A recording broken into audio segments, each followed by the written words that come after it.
Oke, assalamualaikum teman-teman. Jumpa lagi dengan channel saya Andre Tatum. Bagaimana kabarnya? Semoga teman-teman dalam kondisi yang sehat serta dimudahkan urusannya oleh Allah Subhanahu wa Ta'ala. Ada sebuah pertanyaan dalam komen yang di YouTube saya ya. Salah satunya ada yang bertanya tentang Mas Andre, bagaimana cara kita membawa kulkas dengan motor ya? Karena ada satu sisi di mana saya tidak punya mobil. Kadang teman-teman kan tahu kalau untuk eh, kita beli kulkas dari toko atau dari pabrik ya, biasanya mereka itu membawanya pakai mobil. Namun saya akan berikan ilmunya kepada teman-teman bagaimana caranya membawa kulkas ya, dengan menggunakan motor. Tentu ini adalah hal yang uh, kadang dilema teman-teman ya. Kalau kita bawa pakai motor, takutnya nanti terjadi mampet, kemudian nanti kulkasnya nggak dingin. Tapi kalau kita bawa pakai mobil, kita sendiri tidak punya mobil, dan kalau kita nyewa mobil tentu harganya lebih mahal ya, harganya mahal daripada kita pakai motor. Ingat teman-teman, ini adalah ilmu teknik, pelan-pelan mempelajarinya. Saya doakan agar teman-teman dimudahkan urusannya oleh Allah SWT dan dilancarkan rezekinya. Jangan lupa like dan subscribe-nya, nyalakan juga loncengnya. Jadi teman-teman tahu ilmu recehan apa yang saya share setiap harinya. Semoga bermanfaat. Saya kira Assalamualaikum warahmatullahi wabarakatuh. Oke, langsung aja teman-teman ya. Sebentar, mana tadi? Sebentar, mana tadi? Oh, ini dia. Oke teman-teman, ini adalah kulkas 2 pintu teman-teman ya. Teman-teman bisa perhatikan bagaimana cara saya membawa kulkas 2 pintu dari bengkel ya. Dari bengkel menuju ke rumah konsumen. Jarak antara rumah saya antara bengkel saya ya. Jarak antara bengkel saya dengan konsumen itu kurang lebih 10 km. Perhatikan. Ini kulkas 2 pintu dan saya bawanya pakai motor teman-teman ya.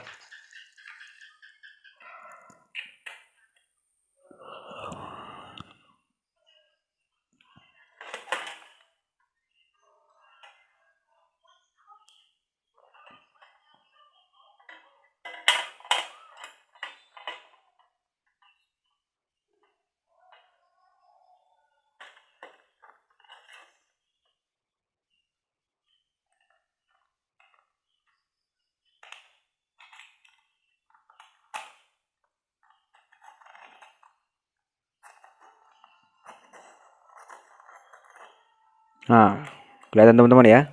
2 pintu ya, dan saya bawanya pakai motor.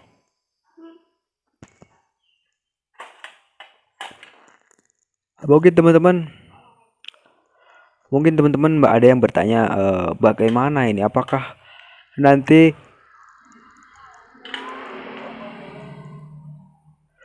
pada saat sudah sampai di rumah konsumen, apakah bisa menghasilkan dingin yang normal? Apakah nanti pada saat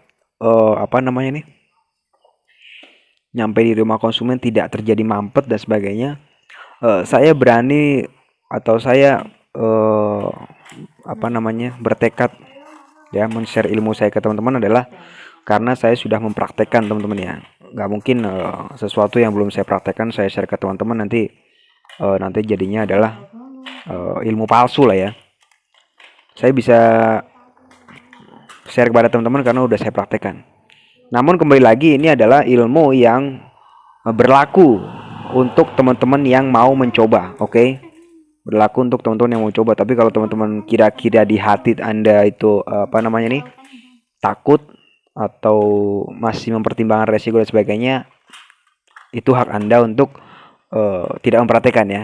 Ini hanya untuk Anda yang berani mempraktekkan teman-teman ya. Kalau yang belum berani ya jangan. Sederhana ya teman-teman ya.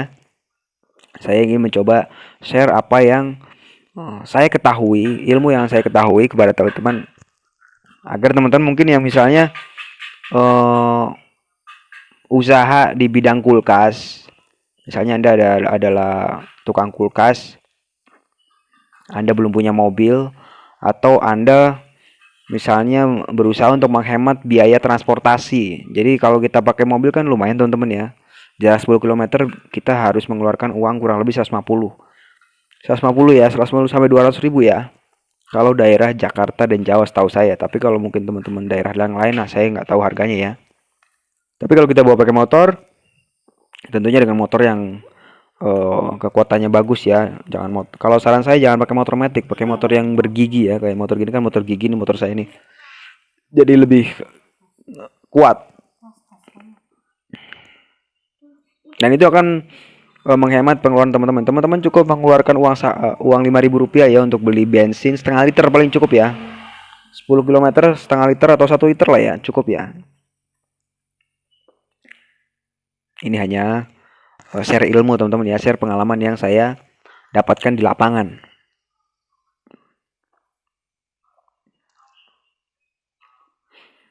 Dua pintu teman-teman ya, saya naikkan.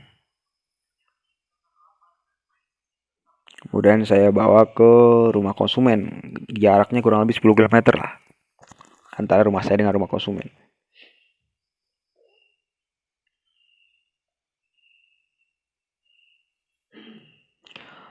Kemudian saya akan bahas teorinya teman-teman ya. Memang dalam waktu dimana kita, oh ya ini adalah yang kedua teman-teman ya.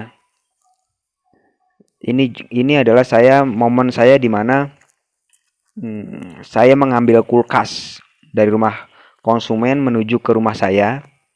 Jadi judulnya ini beli kulkas teman-teman ya. Saya beli kulkas kepada konsumen. Jaraknya juga sama. Kalau nggak salah jaraknya 9 km ini. Jaraknya 9 km dari rumah konsumen ke bengkel saya. Ini juga saya bawanya pakai motor. Kalau ini satu pintu ya.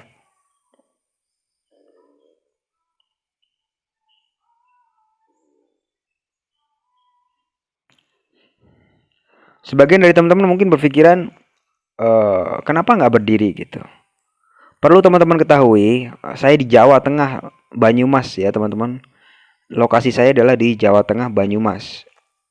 Dan kebanyakan jalanan yang ada di area tersebut itu banyak sekali tanjakan yang ekstrim teman-teman ya.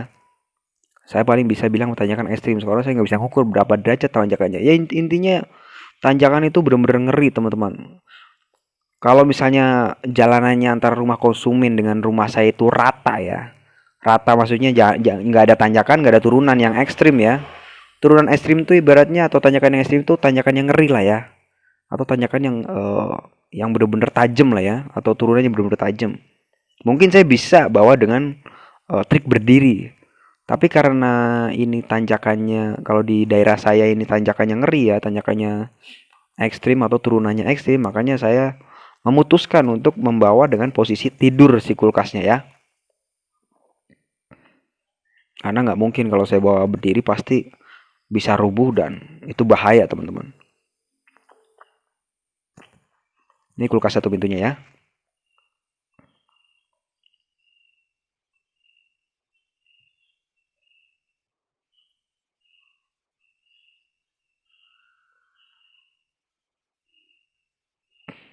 Kemudian ini teorinya teman-teman ya.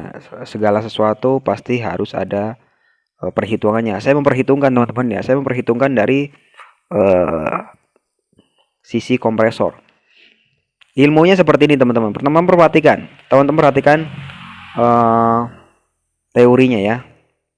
Teorinya seperti ini. Kenapa kok saya bisa berani mengambil keputusan kulkas ini saya bawa posisi tiduran? Yang pertama kita tahu sendiri ya. Kita tahu sendiri untuk di kompresor kulkas itu ada 3 pipa teman-teman ya, paham ya? Kompresor kulkas itu ada 3 pipa. Yang saya arah panah ini dengan tanda oranye ya. Ini adalah pipa hisap yang arah ke evaporator, paham ya? Atau yang arah ke atas. Ini yang saya arah panah warna oranye ya. Kemudian yang saya arah panah warna biru, ini adalah pipa hisap yang untuk isi freon. Oke. Yang saya arah panah warna biru ini adalah pipa untuk isi freon. Pipa yang kedua ya. Kemudian yang ketiga saya kasih warna hijau aja lah. Kemudian yang saya kasih arah panah warna hijau ini adalah pipa untuk arah ke kondensor kulkas. Ya, jadi yang pipa warna biru ini arahnya ke kondensor, kemudian ujung kondensor nanti akan ketemu dengan kapiler. Ya. ujung kondensor akan ketemu dengan filter ya. Dengan filter, kemudian ujung filter ketemu dengan kapiler mengarah ke evap. Kapiler mengarah ke evap, kemudian dari evap ke kompresor. Teori seperti itu. Kemudian apa yang harus kita lakukan terkait dengan bawa kulkas versi tiduran Mas Andre? Oke. Seperti ini teman-teman. Yang saya alami dan yang saya jalani adalah untuk pipa oren ini teman-teman ya. Pipa oren ini wajib ditaruh di bawah. Oke. Jadi yang pipa oren ini wajib ditaruh di bawah. Jadi posisinya kalau misalnya Anda bawa kulkas itu pipa hisapnya usahakan pipa hisapnya itu berada di bawah. Bisa diputar nggak nih gambar? Coba saya putar dulu. Sebentar. Bisa diputar nggak? Coba mana dia?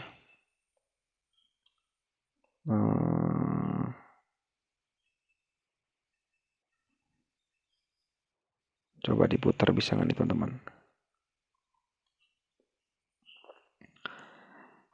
Jadi ini kayaknya kamera saya nggak bisa muter HP ya. Posisinya gimana nih caranya teman-teman? Coba saya putar. Nah ini dia nih.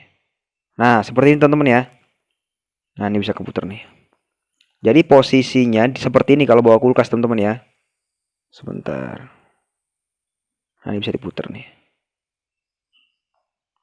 Jadi posisinya pipa yang ada kapilernya ya. Atau pipa yang arah ke atas itu Anda yang tadi oranye tadi ya. Nah yang ini tuh wajib di bawah ya. Kalau Anda taruh di motor, kalau Anda bawa pakai motor, ini pipa ini seperti ini bawa kulkasnya ya. Seperti ini bawa kulkas, jadi pipa yang arah ke evap itu taruh di bawah. Jadi posisinya di bawah, jangan di atas. Karena ini pipa ini pasti kan pada saat di perjalanan dia akan olinya akan ke sini teman-teman dan akan ke evap. Oke. Dia akan ke evap.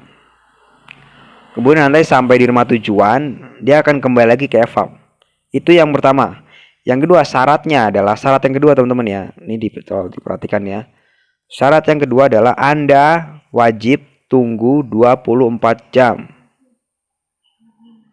Oke. Anda wajib tunggu 24 jam. Ini ilmu yang saya praktekkan ya. Jadi nanti nyampe di rumah konsumen atau nyampe di rumah tujuan, Anda wajib bilang ke konsumennya untuk menunggu selama 24 jam baru dicolokin kembali. Oke. Jadi biarkan olinya turun secara gravitasi dulu menurut versi gravitasi. Kemudian nanti di jam ke-25 otomatis pada saat dinyalakan oli tersebut akan kembali lagi ke kompresor. Oke, oli tersebut akan kembali ke kompresor. Dan sistem refrigerasi atau sirkulasi freonnya akan berjalan seperti biasa lagi, normal lagi. Oke. Seperti itu teman-teman ya. Yang pertama pipa hisap harus posisinya di bawah. Terus yang kedua, wajib ditunggu selama 24 jam baru dicolokin ya. Nah, itu dua poin penting yang harus teman-teman pahami ya. Lalu ini adalah hasilnya teman-teman ya. Ini adalah hasil di mana kulkas tersebut setelah dibawa selama 24 jam ya. Hasilnya seperti ini. Nggak ada masalah.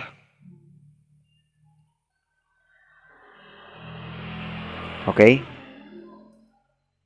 Jadi berfungsi normal seperti biasanya.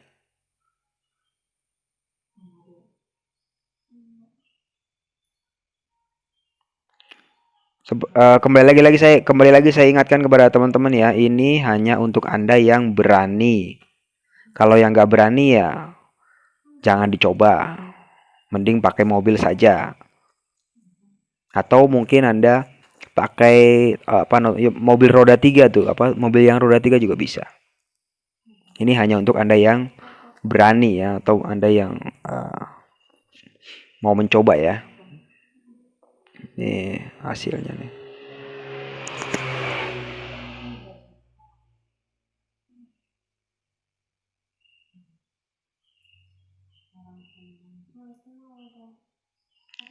Seperti itu teman-teman ya, itu adalah materi atau ilmu yang bisa saya share untuk hari ini kepada teman-teman. Saya doakan agar teman-teman bisa menyelesaikan kasus ini dengan tuntas. Jangan lupa bismillah sebelum mengerjakan. Saya kira assalamualaikum warahmatullahi wabarakatuh.